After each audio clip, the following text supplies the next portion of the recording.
Hi, and thanks for joining me for another video from Counselor Tips. In this particular video, I'm going to be talking to you about resilience and what it's like to be resilient and what we're looking for as counselors to identify resiliency and to help others gain some of that. Some people have an innate ability to demonstrate resiliency. But I'm here to tell you resiliency is not just innate. It is something that can be learned. It is a skill, and one can learn it and practice it to master it in their life.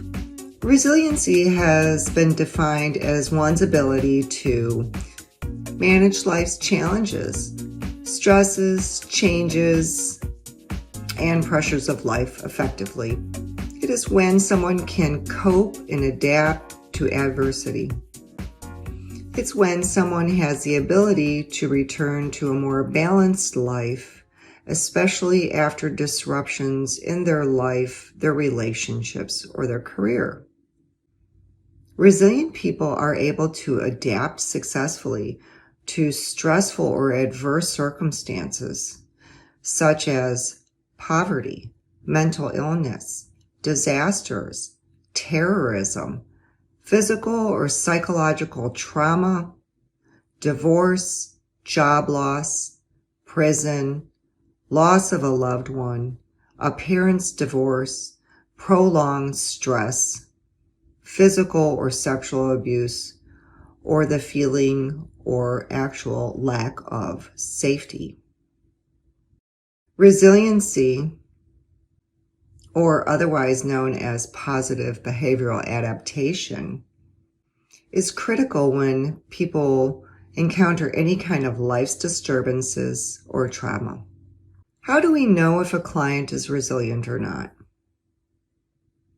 Well, we want to listen to how they're sharing their story, their narrative, how they're recalling not just event details, but how they're responding to the event details that they're sharing. What kind of feelings and thoughts do they have about the story that they're sharing?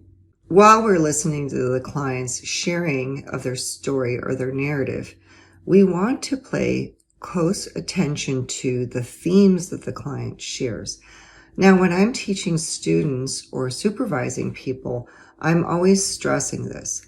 Our job is not to necessarily hear every little detail the client shares, but overall, we want to definitely hear the themes that they share, whether it's a theme within session, across relationships, across life experiences.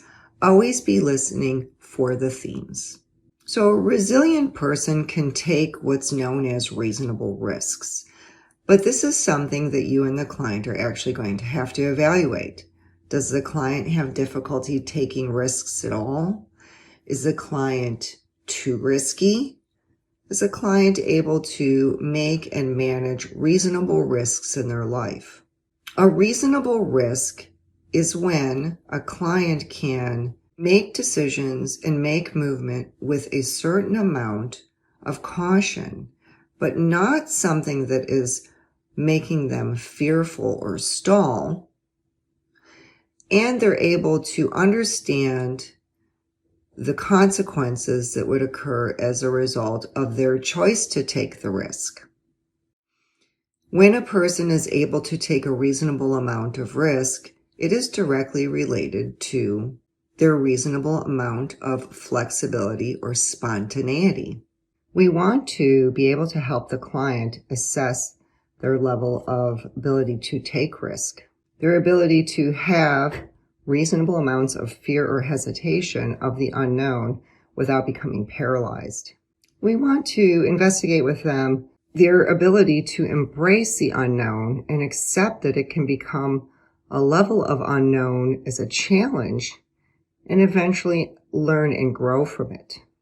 In these instances, we want to help the client evaluate places where they have taken risks and grown, changed, or even dealt with adverse consequences as a result of taking the risk, and what did they gain from it.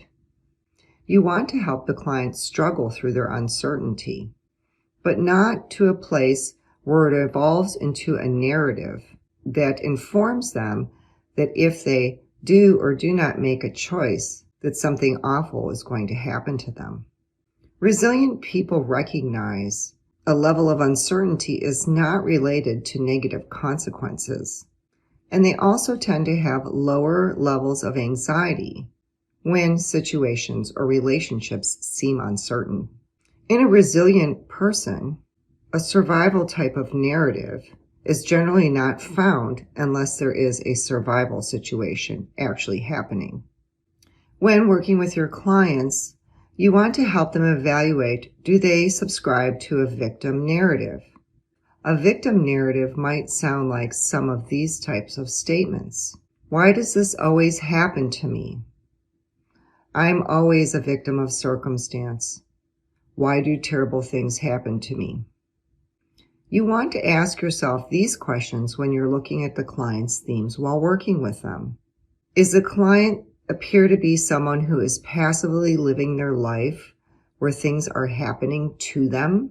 Or are they initiating much of their life, and as a result, the natural order of consequences occur? Please remember, a resilient person will not say something like, why me? Or I'm a victim, and fill in the blank. Instead, they will have a life view of, why not me? Of course things happen, and we're just responding to things happening in our life. They may say things like, this is really difficult right now and isn't my preference, but I'm willing to work through it to see myself come out the other side. Oh, I wonder what I'll learn from this experience. I wonder what tools I'll gain. I wonder how this experience will help equip me for future life experiences. I wonder how I could help someone else from what I'm about to learn. When working with a client, you want to help the client evaluate and process their own flexibility. Here are some things to keep in mind, whether you're asking them directly to the client or yourself as you're helping the client move towards understanding their own level of flexibility. Does the client express concerns about looking foolish or express judgment of themselves or others? Do they see themselves as learning from their own errors or errors of others? Do they have an appropriate humor about themselves, their life, events that occur or situations? Or do they use humor as a defense mechanism? Sometimes humor can be inappropriate, and lots of times humor is a good thing. So don't necessarily discourage that in instances where it is supportive and helps a client towards wellness. Can the client be playful and childlike when it's appropriate? Or does the client lack flexibility and adaptability? Resilient people tend to be more flexible with a sense of humor when appropriate.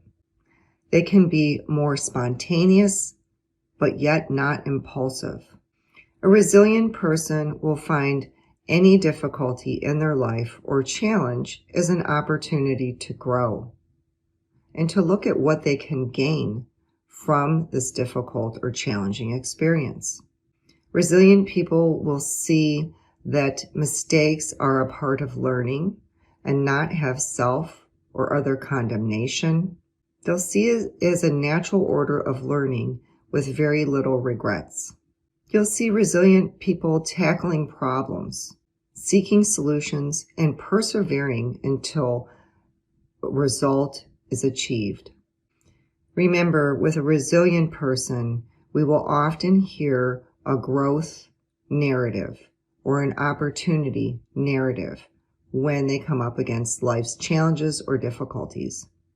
With these clients, we want to affirm solutions that they're already implementing that are working for them, their progress towards reaching their goal, as well as helping them discover and implement new solutions. Clients who have a moderate resiliency will have a mixed result when it comes to working through life's challenges and difficulties. In places where there's uncertainty or fear, you may find that mixed response. Sometimes clients will come with a victim narrative, but at the same time also demonstrate a moderate level of an internal locus of control. With these clients, you may want to help them discover where they've developed the victim narrative. What gets in the way of them seeking solutions? What keeps them from being flexible? And how the client can develop a stronger internal locus of control in order to manage their feelings and thought responses and behaviors to whatever life is throwing at them. Clients with a lower level of resiliency are clients that you'll hear that continually speak from a victim narrative. They will continually describe life, relationships, events, and outcomes from that victim narrative. It's these clients that you will work with that will have a great deal of work in front of them. These clients are coming from a place where they have not developed a very strong or secure internal locus of control. As counselors, we've all encountered a client like this. These clients seem hopeless, without resources, and they rarely acknowledge any success or advancement that they've made in their own life. I'm here to tell you that these types of narratives have been learned and they can be unlearned. With the client's cooperation, we can teach them how to develop a different narrative and learn resiliency skills. Each client is unique, but one thread we do see in clients with lower levels of resiliency is helping them find places where they have succeeded and teach those clients how to transfer those skills and views and beliefs to other challenging, difficult situations. Recovering from a life's disturbance or trauma can happen individually, within a relationship, in a neighborhood setting, as a community, a city, a state, or even a nation. Large-scale recovery often hinges on individuals, families, communities, and oftentimes total strangers. Our ability to recover our new reality and forge a new normal for ourselves and our groups is actually a key component to this recovery. Resiliency offers protection from distress and illness in the face of change or adversity. The presence of high-level resiliency is associated with these factors. There's a high level of happiness and optimism, self-worth and sense of meaning and direction, energy and vitality, healthy choices, and then a low level of depression. People who are resilient work because they enjoy it, react in optimistic ways, see problems as challenges, take positive action, think of change as natural, and kind of go with the flow. Thrive under challenging situations, find it easy to be content in various situations, believe that they can influence events and their reactions to events, and recognize that with stress comes growth. Let's remember all of us, including you counselors, have been exposed to or experienced challenging, difficult, or disturbing life experiences, relationships, or events. Some people are just innately built more resilient.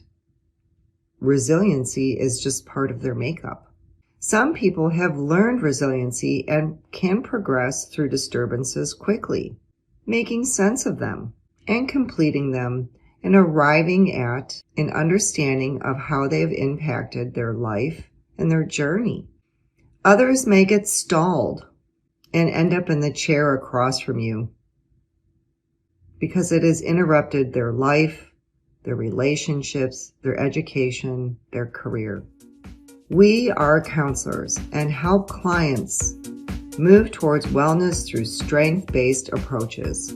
Please remain rooted in your profession as a counselor and help the clients Move away from being a victim or using a victim narrative to becoming and remaining resilient. Thank you for joining me for this video on resiliency. If you feel that you know another professional that can be aided from this video, please consider sharing it. If you feel like you're learning from counselor tips and can continue to learn from this channel, then please consider subscribing to it. And turn on the bell, that way you're notified when I have a new video. I'll see you soon.